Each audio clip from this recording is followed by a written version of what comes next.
हर्षसागरं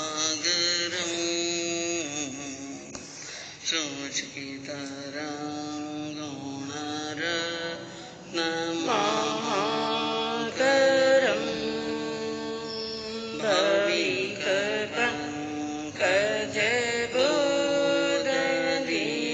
भविकपङ्कजबोधदिवाकरं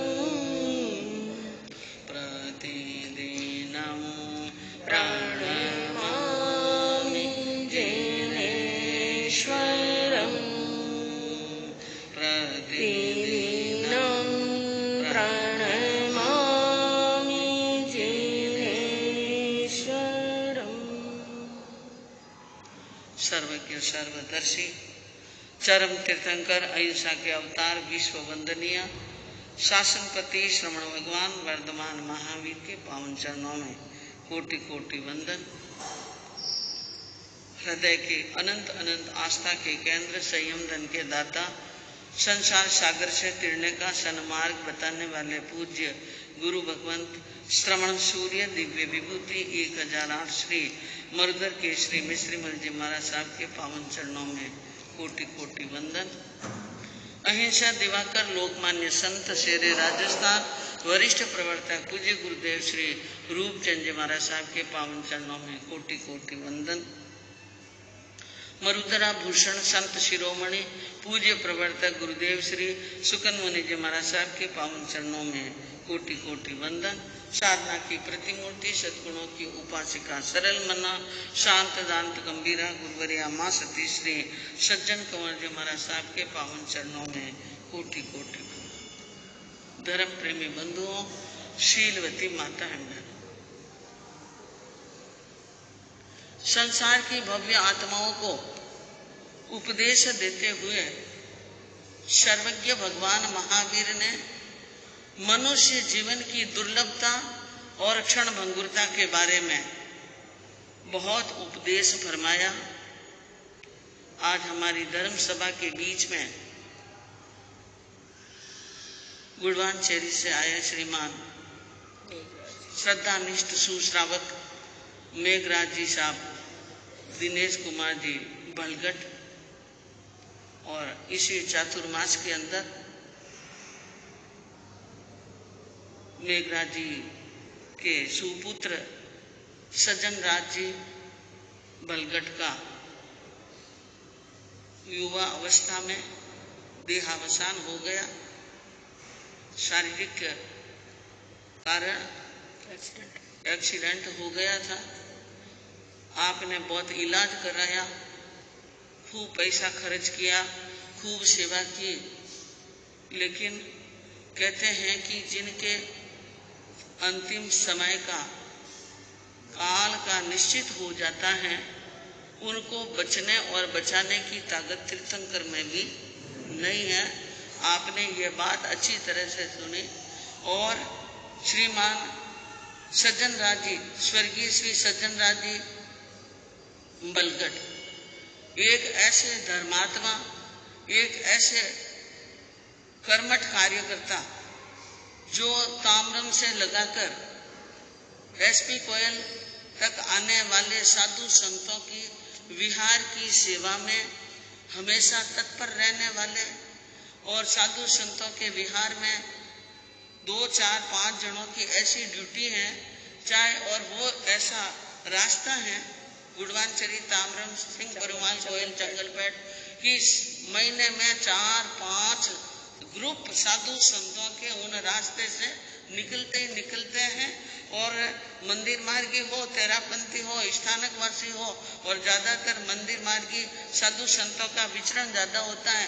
आपके गुड़वानचरी से जो संत और माँ सतिया जी विहार करते हैं उनके बराबर एक दिन भी ऐसा नहीं जाता था कि सज्जन राज जी आज विहार में रात में नहीं आए।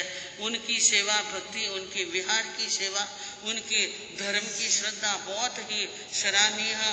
और आपके यानी श्रीमान ये मेघराज जी साहब बलगट, आपका शुरुआत से ही धर्म के प्रति इतनी आस्था है, इतना विश्वास है, और आप कई यानी साधु संतों से परिचित हैं।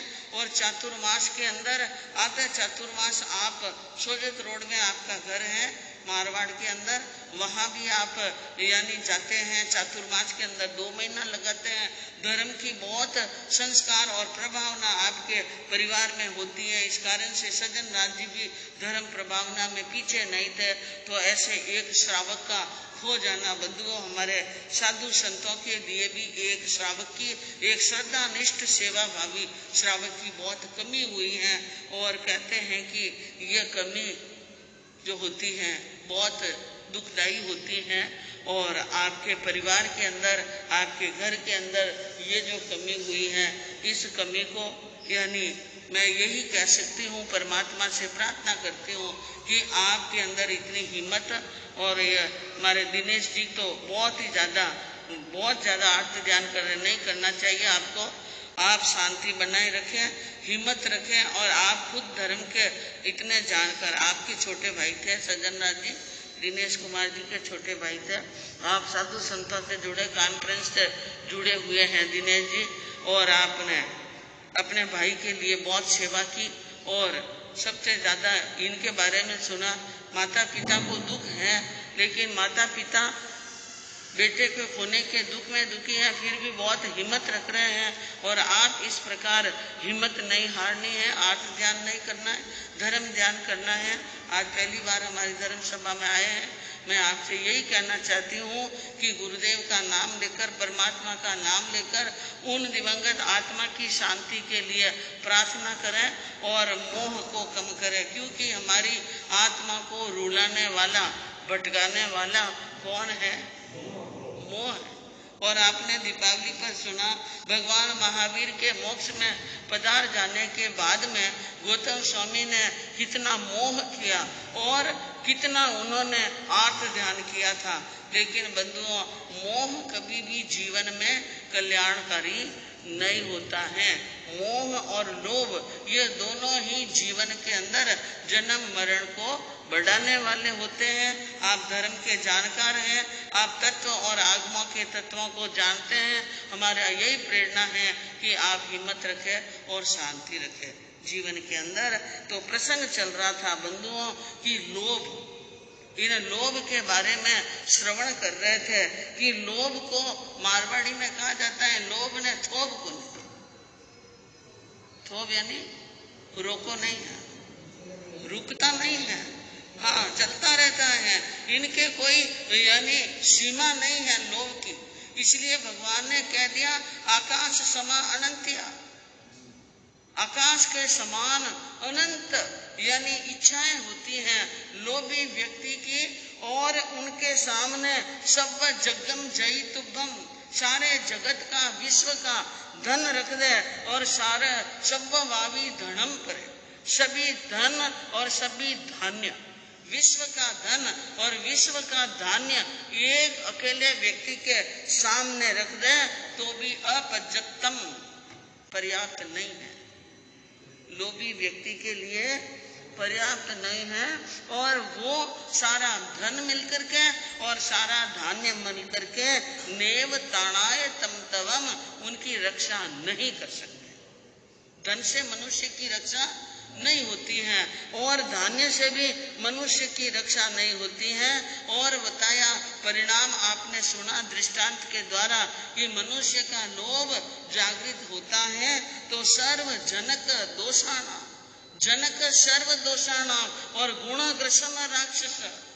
लोभ के लिए बताया नीति शास्त्रकारों ने कि जनक सर्व दोषाणा, सारे दोषों का जनक है। दोषों को जन्म देने वाला क्या है? जनक। और गुण ग्रसन राक्षस, गुणों को ग्रसन करने वाला, गुणों को खा जाने वाला राक्षस है। और कंदो व्यसन वल्ली नाम, और दुखों की जड़ है।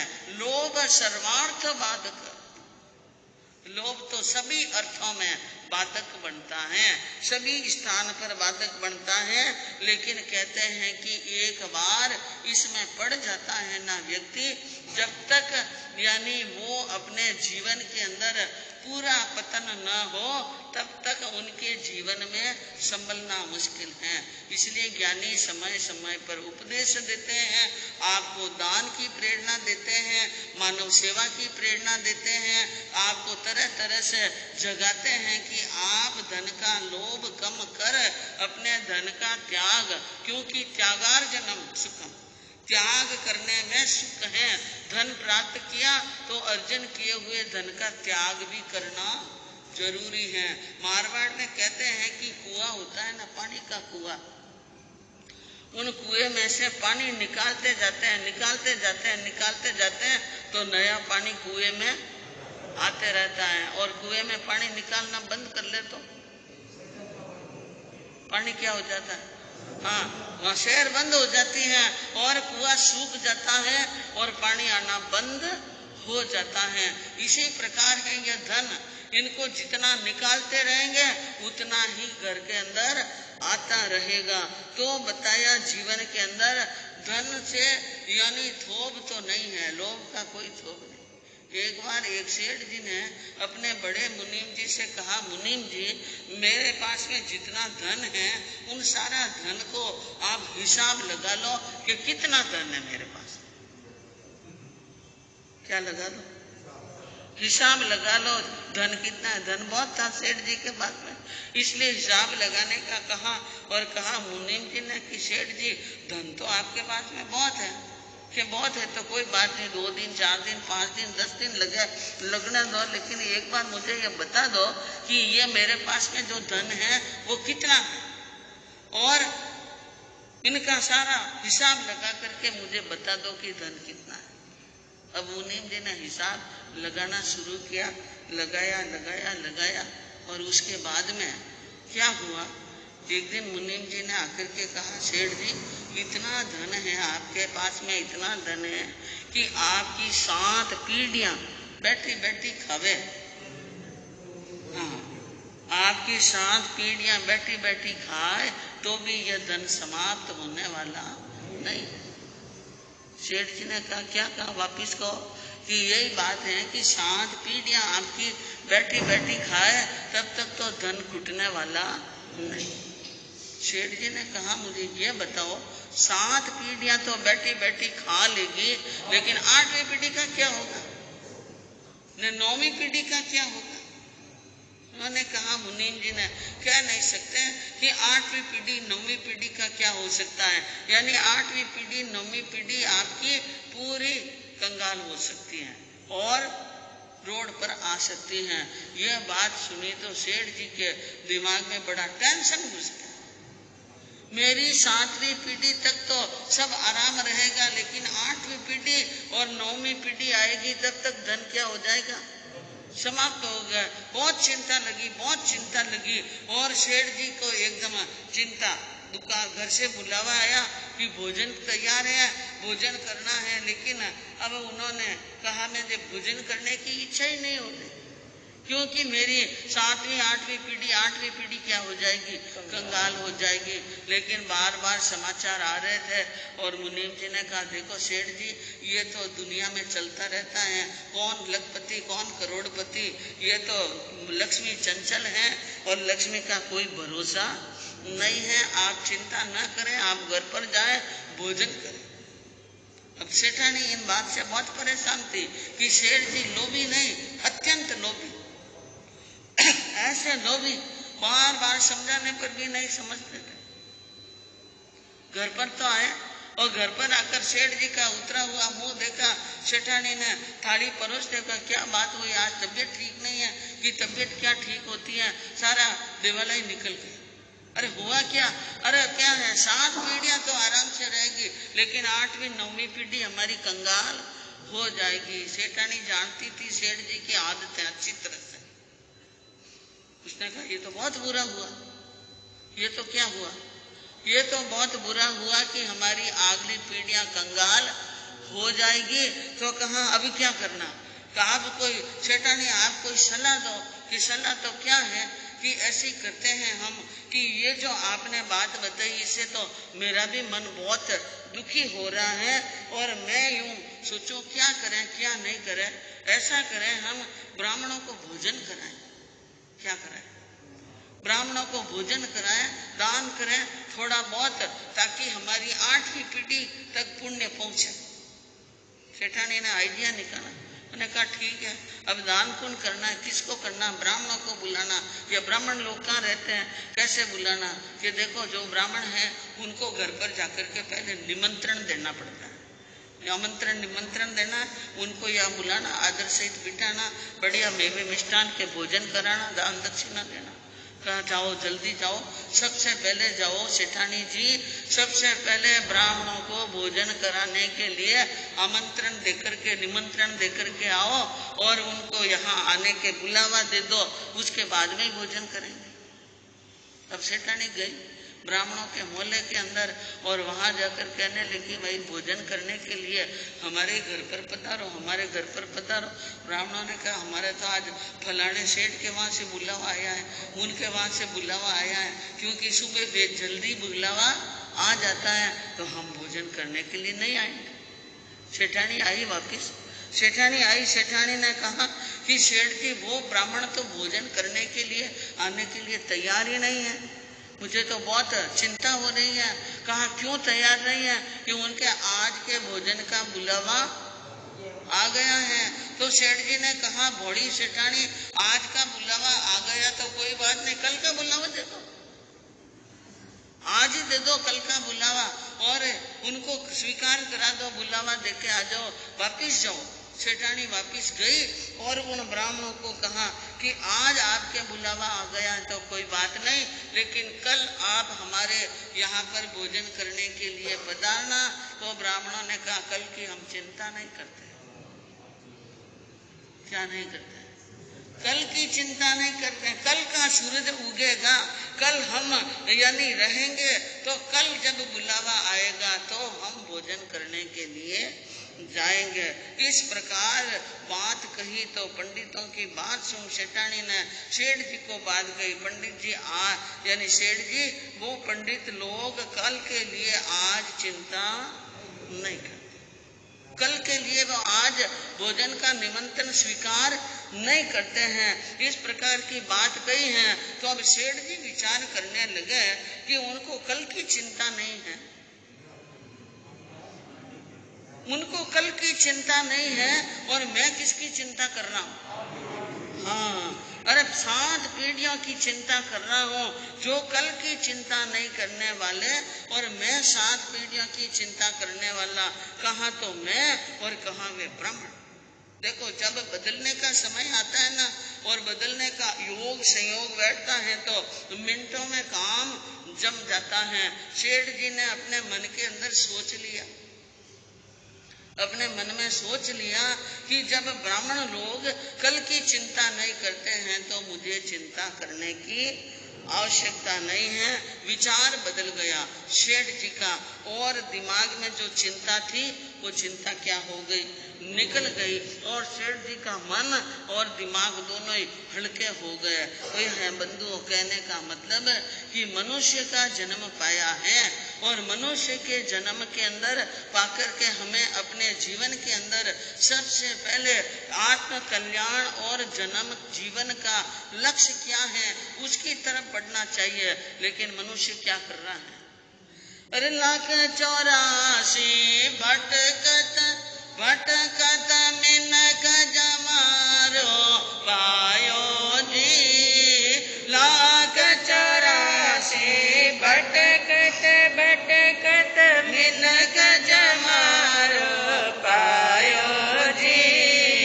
प्रभु जी रो जाप जप नहीं मूरख, माया में विल मायो जी।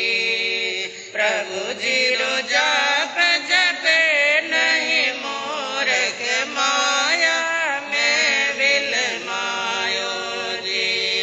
7 पीढ़ियां री रोटी 7 शेकली, आतोड़ा जा तोड़ा थारी दुनियादारी देखली।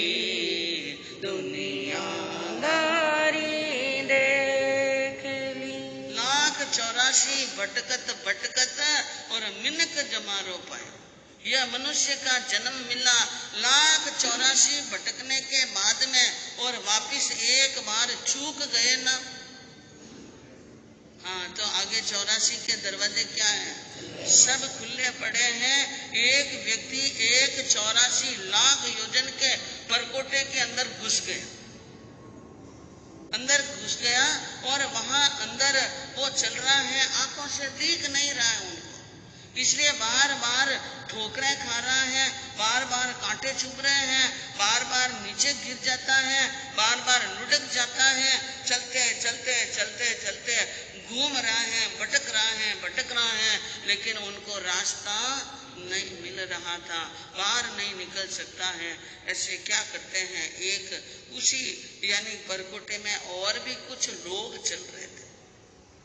कोई एक ज्ञानी वहां पर आए, उन्होंने उन यानी नेत्रहीन व्यक्ति को भटकते हुए देखा तो कहा कि भाई क्या बात है, तुम क्या ढूंढ रहे हो? कि ढूंढना कुछ भी नहीं है, मुझे इस उलझन से और इस दुख से क्या निकलना है।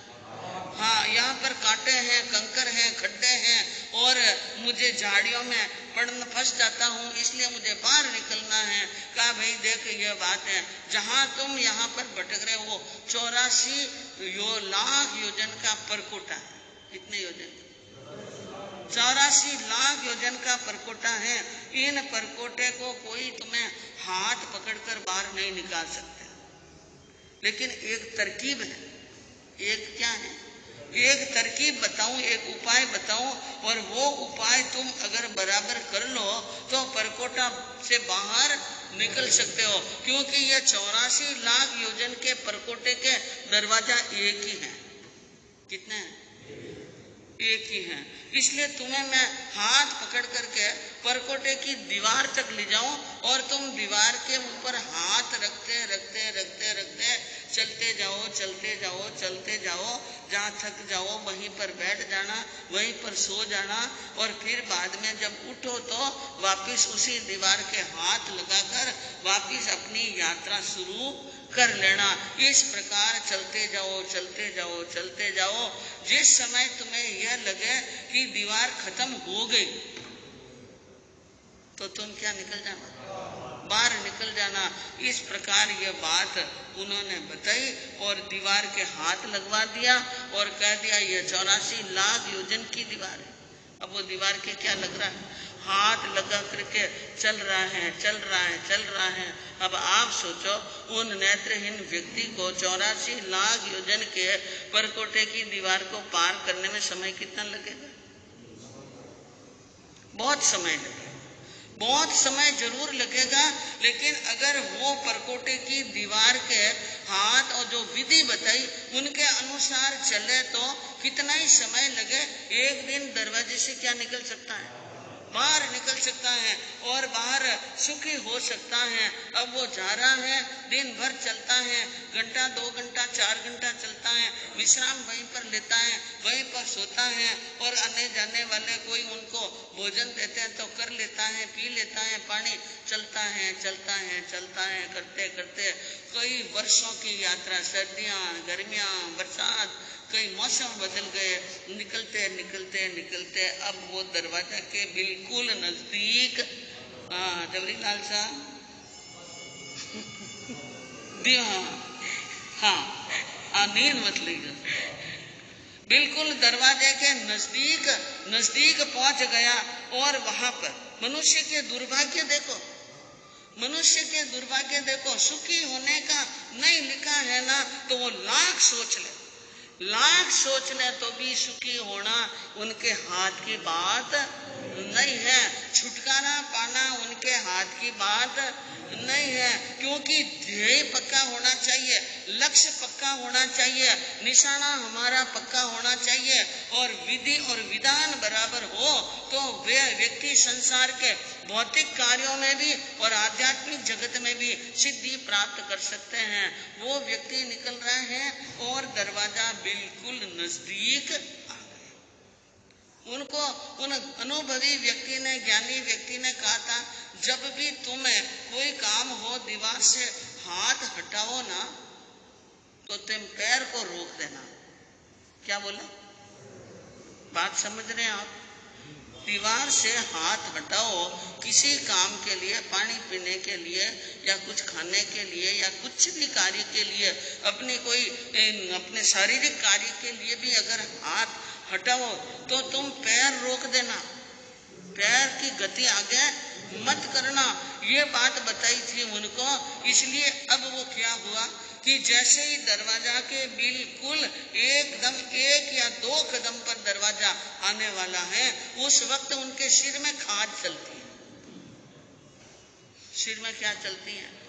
खाज चलती हैं। और क्योंकि एक हाथ में तो लाठी पकड़ी हुई थी और एक हाथ दीवार के टिका हुआ था, और वो क्या सोच रहा था कि ये जो व्यक्ति आया उसने ये बात बताई, दरवाजा है भी कि नहीं। यह तो उनके दिमाग में एक तो शंका थी ही थी, लेकिन चलते चलते खुजली चली सिर के अंदर और उसने हाथ हटाया और सिर की खुजली शांत की, लेकिन पैर नहीं रोके। पैर नहीं रोके तो क्या हो गया? दरवाजा पीछे रह गया और वापिस जैसे हाथ लगाया तो क्या आ गया? दीवार। अब और चक्कर कितना काटना है?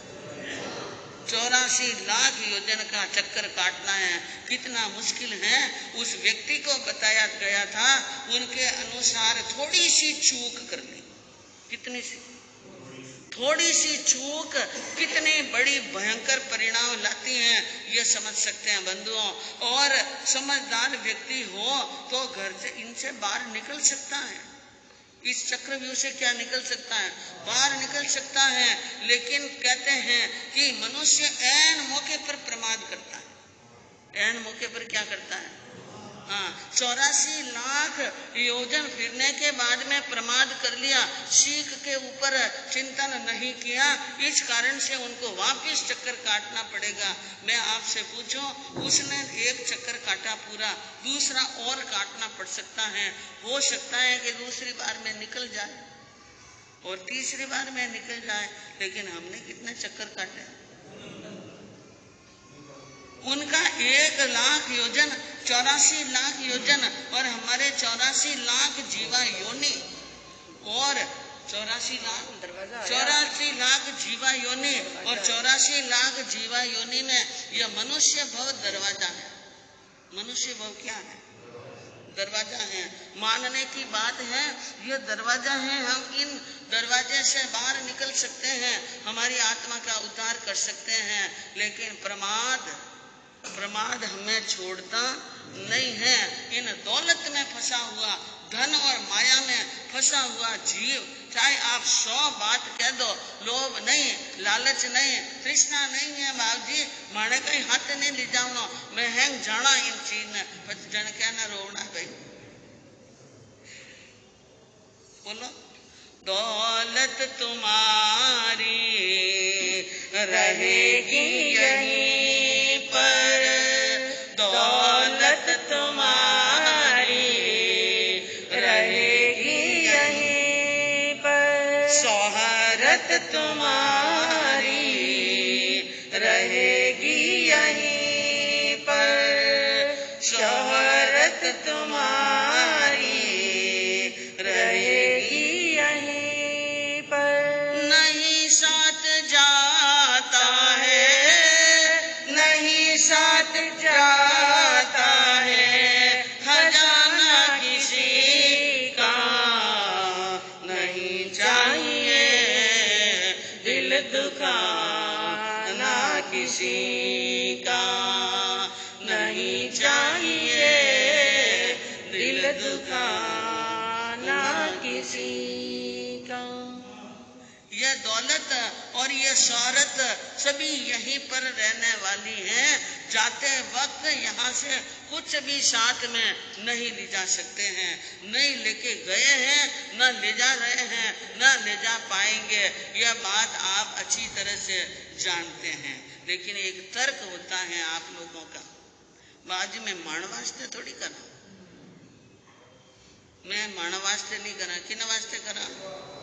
परिवार, बेटा, पोता, परपोता, वे सुखी रहे, 7 पीढ़ी है, 7 पीढ़ी की नहीं है, 2 पीढ़ी 3 पीढ़ी ही सही, लेकिन उनकी चिंता है। मैं यानी मनुष्य की कई जनों की ये सोच होती है बंधुओं, मैं किसी के ऊपर नहीं कह रही हूँ, बहुत जनों की ये सोच होती है, मेरा घर, मेरी दुकान, मेरा व्यापार और मेरा बिजनेस चल रहा है ना, वो मेरी बुद्धि और मेरे बलबूते पर चल रहा है, मैं नहीं हो तो कल भाग फाड़ जाए,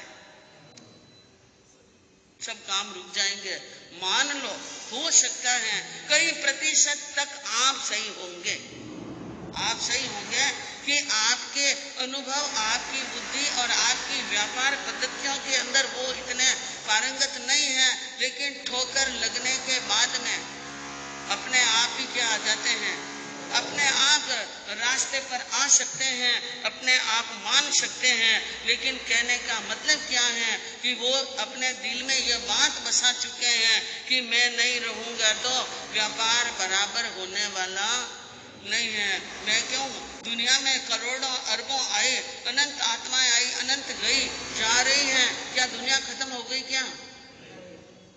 दुनिया का गुलशन सजा ही रहेगा, दुनिया का गुलशन सजा ही रहेगा, यह तो जहां में बना ही रहेगा, यह तो जहां में बना ही रहेगा। आना किसी का जग में, आना किसी का जग में, और जाना किसी का नहीं चाहिए, दिल दुखाना किसी का नहीं चाहिए, दिल दुखाना किसी का। यह दुनिया है, यह दुनिया ऐसी की ऐसी रहती है, अनंत जन्म लेते हैं और अनंत यहाँ से चले जाते हैं। हमारे जाने से दुनिया और वीरान होने वाली नहीं है। बंधुओं, समझने की बात यह है, महावीर की वाणी कहती है, वीर प्रभु का संदेश है, जीवन के अंदर धर्म करो, ध्यान करो, सब कुछ करो, शरीर और परिवार की भी रक्षा करो, सबका ध्यान रखो, कर्तव्य का पालन भी करो, लेकिन आत्मा के कर्तव्य का भी क्या करो? हाँ, आत्मा का भी ध्यान रखना है, परिवार का भी ध्यान रखना है, संघ समाज का भी ध्यान रखना है, दीन दुखियों का भी ध्यान रखना है, क्योंकि हम मनुष्य हैं और ग्रस्त हैं आप, आपके ऊपर बहुत जिम्मेवारियां हैं। तो मैं आज आपको बहुत बहुत साधुवाद दूंगी कि कल मेरी प्रेरणा से आज उपस्थिति में थोड़ा 3 दिन प्रवचन रखें। हर्ष सागरम सोच की तरंग महाकरम